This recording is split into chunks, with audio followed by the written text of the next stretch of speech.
வணக்கம்.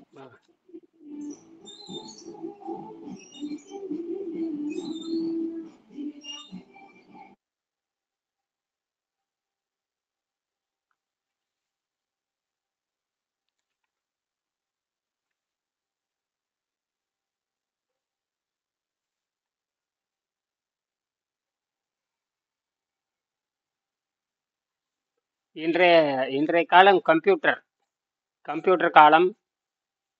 அப்புறம் internet, computer. அப்புறம் அடுத்தது இப்போ வந்து செயற்கை நுண்ணறிவு இப்படிலாம் போயிட்டே இருக்கு. இப்போ அவர் காலத்தில் இந்த புத்தகம் எழுதுறப்ப கம்ப்யூட்டர் பற்றி பேசுகிறார். இன்னைக்கு செயற்கை நுண்ணறிவு வந்தாச்சு. செயற்கை நுண்ணறிவு காலத்தில் என்ன நடக்கும்?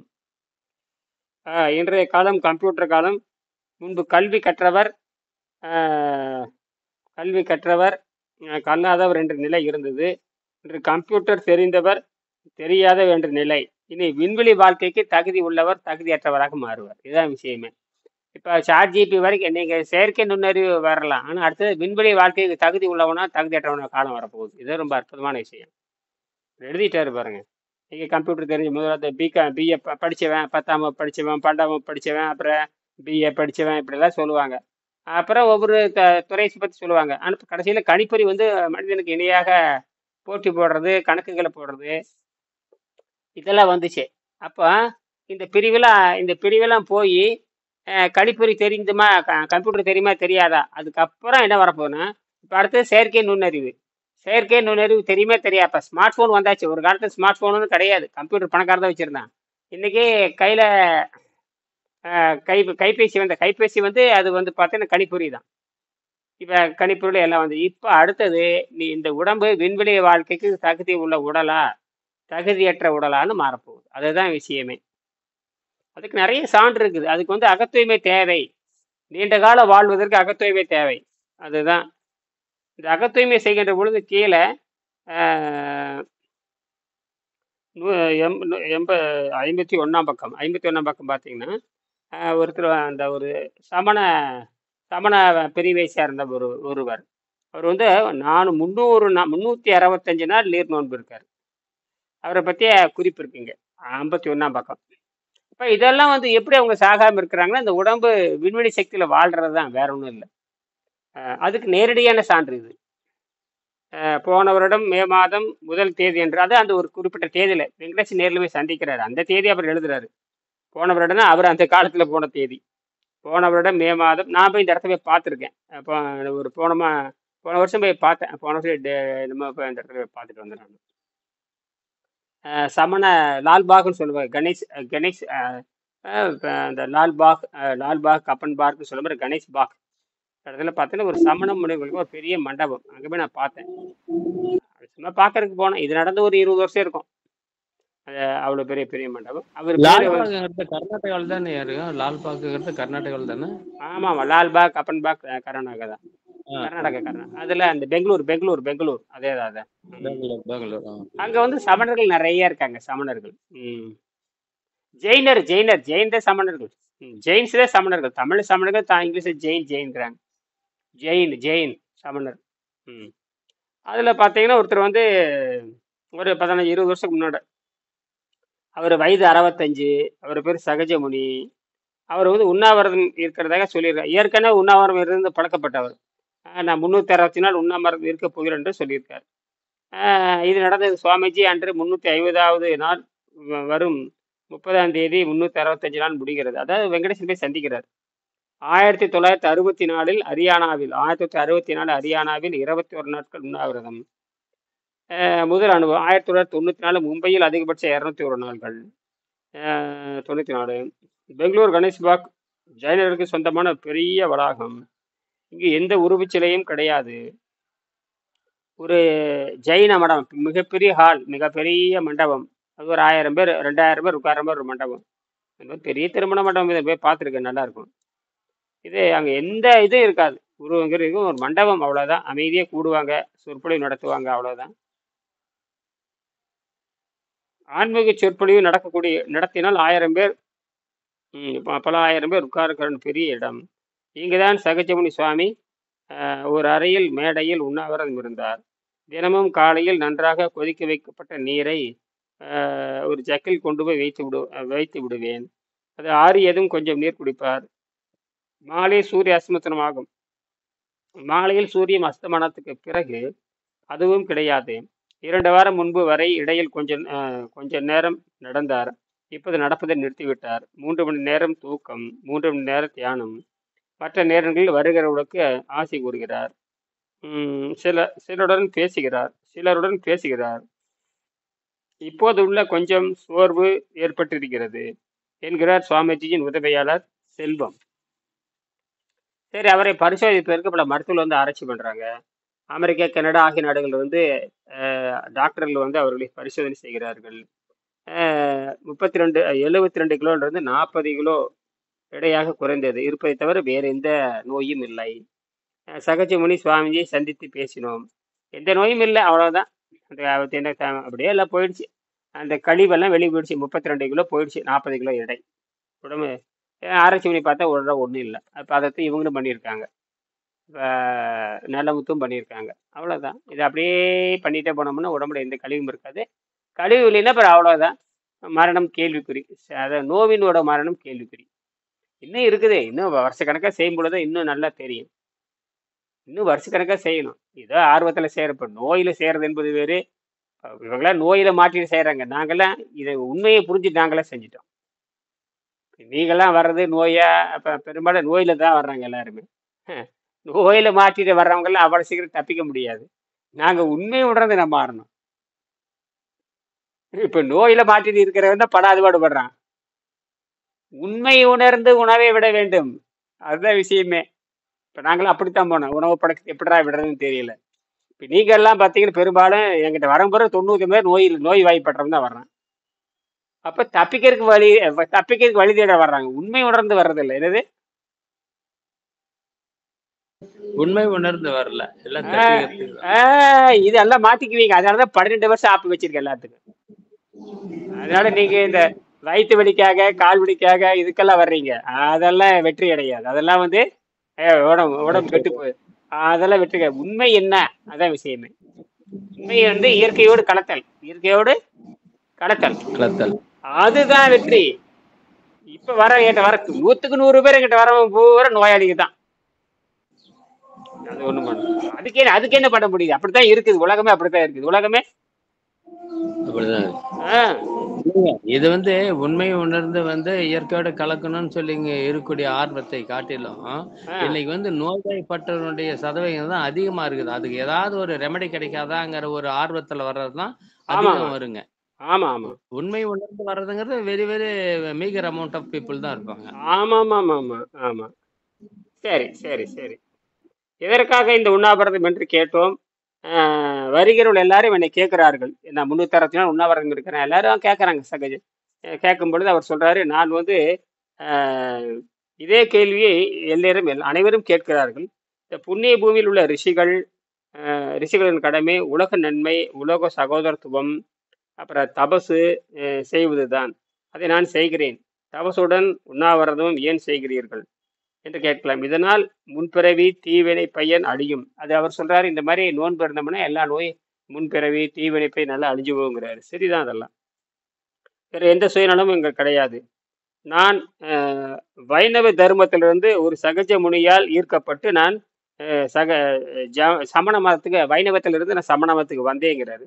நான் வைணவ தர்மத்திலிருந்து அதிலிருந்து ஒரு ஜைன சாதுவால் ஈர்க்கப்பட்டு தீட்சை பெற்று துறவியானவன்.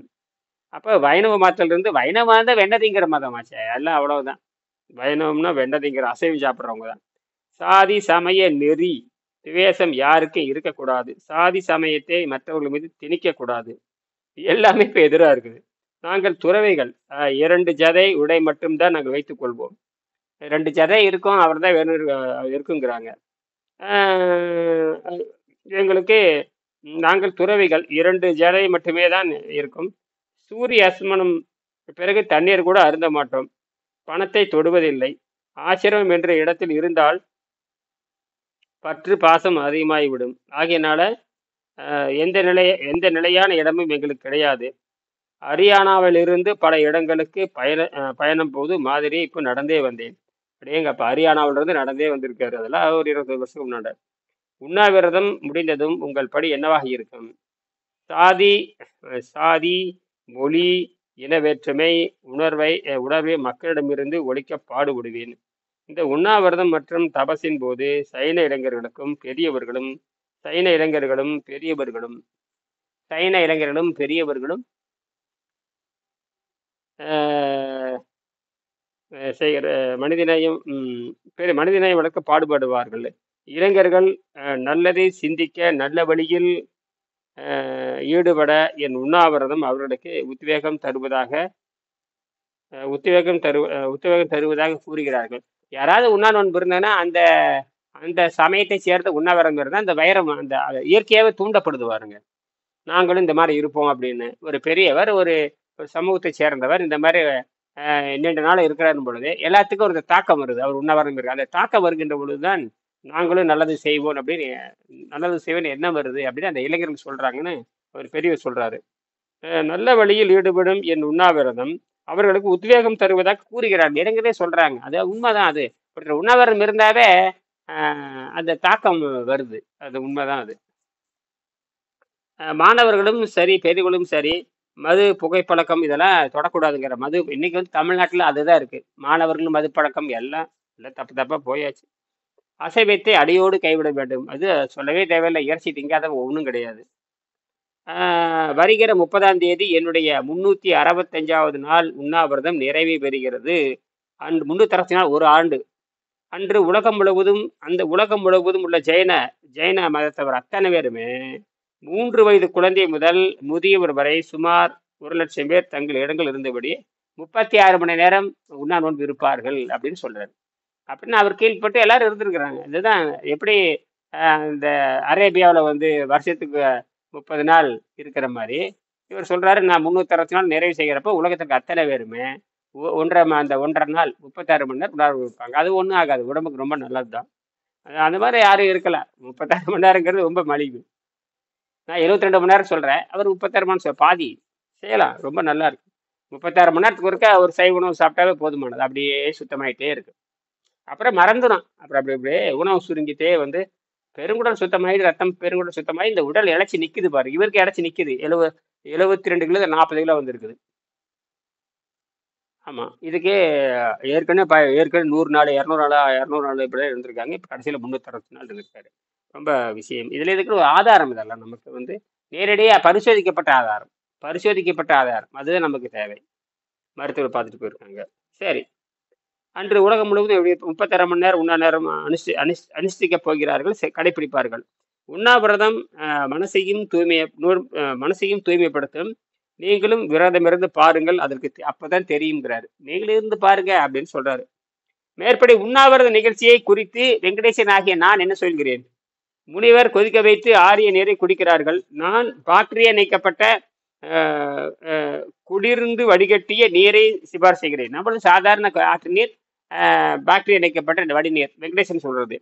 உடல் விரைவில் பெரும்பாலும் காற்றிலே வாழும். சீக்கிரம் காற்றில் வாழ ஆரம்பிச்சிடும். உணவு பழக்கத்தை குறைய அது காற்றில் வாழ ஆரம்பிச்சிடும். என்னுடைய கருத்தை நான் சொல்லுகிறேன். அடைந்து விடுவதால் நீர் ஒரு பிரச்சனை இல்லை, நீர் தேவையில்லை. அப்ப அவர் காற்றில் தானே வாழ்றாரு. சகஜ முடியாது யாரும். தண்ணீர் என்பது உராய்வை குறைக்கிறதுக்கும் கழிவு காற்றில் தான் உடம்பு இயங்குது. அதான் விஷயமே. அதுதான் மூளை வேலை செய்யுது. மூளை நல்லா இப்ப என்ன சொல்றானுங்கன்னா, மூளை எப்படிதான் வேலை செய்யணும் கேட்டு இந்த ஆகாரம் கிடையாதுன்னு அவனுக்கு தெரிஞ்சு போச்சு. எல்லாம் வெள்ளக்காரம் பண்ற அட்டகாசம் தான். மூளை எப்படி வேலை செய்யுது? ஆகாரத்துல வேலை செய்யறது இல்லை, அது சாராயத்துல வேலை செஞ்சு மந்தமாயிருது. இப்ப ஆக்சிஜன் தான் வேலை செய்யுதுங்கிறது. ஆக்சிஜன், நைட்ரஜன், இதுதான் கார்பன், எத்தனையோ இருக்கு. இதுலதான் வேலை செய்யுது. விஷத்தினால் உடம்பு வேலை செய்யாது. மூளைக்கீழ் இருக்கிற எல்லா உறுப்புகளும், மூளை முக்கியமானது. மூளைக்கீழ் இருக்கிற அந்த மனோன்மணி, நிறைய சின்ன சின்ன உறுப்புகள், அதெல்லாம் செயல்பாடு, அதெல்லாம் தானாவே செயல்பாடு. அது இல்லாம இந்த விஷம் கலந்து விட்டுருது. விஷம் கலந்து விட்டு எத்தனையும் நாசம் பண்ணிடுது. நம்ம இந்த கணையம் கல் இயற்கையில வந்து அதெல்லாம் விஷயமே கிடையாது. அதுக்கும் அது இயற்கையில செயல்படாது. நீ வாயில வச்சுட்டா செயல்படும். ஆனா இயற்கையை செயல்படுறது மூளைக்கு இயற்கையா செயல்படுறது. அது யாருனாலையும் செயற்கையை கட்டுப்படுத்த முடியாது. நீங்க வாயில போடுற உணவை தான் நீங்க இருக்கிறீங்க. அது வாயில போடுற உணவு போடுறீங்க. அப்ப கணையத்துக்கு அங்க வேலை இல்லை, கல்லுக்கு அங்க வேலை இல்லை. அது வந்து போட்டா வேலை செய்யும், போல வேலை செய்யும். ஆனால் மூளைக்குள் இருக்கிற அத்தனையுமே இயற்கையாகவே அது வேலை செஞ்சுக்கிட்டே தான் இருக்கும். அப்ப அதுக்கு சக்தி எங்க இருந்து அனிச்சை வருது? செயல் சொல்லுங்க. ஆஹ் அனிச்சை செயல். இதுக்கெல்லாம் பதிலே கிடையாது. எந்த விஞ்ஞானத்திலையும் பதில் கிடையாது. எந்த விஞ்ஞானத்திலையும் பதில் கிடையாது. விஞ்ஞானம் வந்து எல்லாத்துக்கும் பதில் சொல்லாது. அறிவியல் வந்து ஒரு லிமிட்டுக்கு மேல நின்றுரும், அதுக்கப்புறம் வேலை செய்யாது, கண்டுபிடிக்குமே தவிர. அறிவியல் என்பது அனைத்துக்கும் அனைத்துக்கும் அனைத்துக்கும் பதில் சொல்வது அறிவியல் அல்ல. தெரிந்ததை பேசும், அவ்வளவுதான். தெரிந்ததை பேசும். அறிவியலுக்கு எல்லாம் தெரியும் பேசுறது இந்த இந்த முட்டாளுக்கு பேசுவாடுங்க, இந்த பகுத்தறிவாதிகள் முட்டாளை பேசுறது. ஆன்மீகத்துல ஒன்னும் கிழிக்க முடியாது, அறிவியல ஒன்னும் கிழிக்க முடியாது. ஆன்மீகமும் அவ்வளவுதான், அறிவியலும் அவ்வளவுதான். சும்மா ஆன்மீகத்திலே கிழிச்சிருவேன்னு அப்படி பார்த்து எல்லாரும் நோயில தான் செத்துருக்கானுங்க. ஆன்மீக பவரை வைத்துக் கொண்டு நோயை நிற்க பார்க்கலாம், அது ஒன்றும் செய்ய முடியாது. பெரிய அறிவியலை வச்சு அது நிற்க முடியும். இதுதான் நடுவில் வச்சு தான் நம்ம செய்யணும், நியூட்ரல். சரி, நம் உடலை சுத்தப்படுத்துவதில் தான் முக்கியம் இருக்கிறது. இதோட முடிச்சுக்கலாம். நம் உடலை சுத்தப்படுத்துவதில் தான் முக்கியமான முயற்சி இருக்கிறது. சூழ்நிலை பொறுத்து பல முறைகள் மாறும், இதுதான் விஷயமே. எப்படி வேணாலும் மாத்திக்கலாம். நீங்க அண்டார்டிகா பனிச்சிறகத்துக்கு பனி கண்டத்துக்கு போனாலும் கூட அங்க இருக்கிற இலைதலை வச்சு நம்ம சுத்தப்படுத்திட்டு போயிடலாம். அதுதான் கர்நாடகா இருந்தது. கனடாவில் அப்பதான் கேள்வி கேட்டே வந்தேன், என்ன பண்ற என்ன பண்ணு. நீங்க வந்து கேட்கணும், ஒன்றும் தேவையில்லை, வெறும் வெங்காயம் இருக்கான்னு பாருங்களாம். வெங்காயத்தை வச்சு சுத்தப்படுத்திட்டு போயிடலாம். அவங்க சொல்றதை பார்த்து எனக்கே பயமா இருக்கு. என்னடா ஒரு பீட்ரூட் 500 என்ன ஆகுது? அது எங்கேயோ இருந்து வரும், எங்கேயோ இருந்து வரும். ஒரு பீட்ரூட்டுமா அது எங்கேயோ நாடு கிட்டு நாடு விடுறப்ப ஏறிட்டே போகிறது. அந்த நாட்டில் விலை இருந்தாலும் பரவாயில்ல. அப்போ அந்த நாட்டில் வெங்காயம் இருக்கா? அந்த அப்போ கனடாவில் என்ன உற்பத்தி ஆகுது இப்போ நான் பார்க்கணும். இப்போ நம்ம நெட்டில் பார்க்கணும், என்னென்ன கல்டிவேஷன் பண்ணுறான்னு பார்க்கணும், என்ன விலைன்னு பார்க்கணும். அதை எடுத்துகிட்டு போவேன். நமக்கு தேவை நார் சத்து தானே. அது என்ன ஆப்பிளில் தான் சுத்தமாக? அப்போ பார்த்தா ஆப்பிள் மிளகாய் மாரி அதுவே சுத்தப்படுத்தலாம். அந்த நாட்டில் என்ன கனி விளையுதோ அதை வச்சு சுத்தப்படுத்தலாம். அந்த நாட்டில் என்ன விளையுதோ அது மலிவாக இருக்கும். அடுத்த நாட்டிலேருந்து வர்றது நீ அடுத்த நாட்டிலேருந்து வந்த பிறகு விலை அதிகமாக தானே இருக்கும். சிந்தனை பண்ணுங்க. நம் உடலை சுத்தப்படுத்துவதுதான் முக்கியமான முயற்சி இருக்கிறது. சூழ்நிலை பொறுத்தவரை பல முறைகள் நம்ம மாற்றி அமைச்சுக்கலாம். மனிதன் என்ற சொல்லுக்கு மனதை அடிப்படையாக கொண்டவன் என்று பொருள். மேன் என்ற ஆங்கில சொல்லும் மனிதன் என்ற சொல்லிலிருந்தே வந்திருக்க வேண்டும். ஆகவே உடல் உழைப்பை விட அதிகமாக உடல் ஆரோக்கியத்திற்கு உடல் ஆரோக்கியத்தை நாம் கருத்தில் கொண்டு இந்த பிரச்சனையை அணுக வேண்டும். இதுதான் விஷயமே. சரிங்களா? இப்படி சிந்தனை பண்ணுங்க. இதனால படிங்க. இதைய இந்த இந்த பக்கத்தை பார்த்தீங்கன்னா எத்தனை பக்கம்? 51 பக்கம், 51, 52, 53 நல்லா படிங்க. மறுபடி பேசுவோம். சரிங்களா? 51 151 சொன்னீங்க முதல்ல. அது இல்லை, இந்த சகஜமுனியை பத்தி நல்லா படிங்க. அது வந்து பாருங்க, ஒரு மருத்துவர் இருக்காரு சகஜமுனி, இதை பத்தி நல்லா வாங்கணும். ஒரு வயது 65 வயசுல 360 இருக்கு. அது நல்லா படிங்க. 51, 52 அதை படிங்க, மறுபடியும் பேசலாம். சரிங்களா? ஓகே, நன்றி நன்றி நன்றி நன்றி.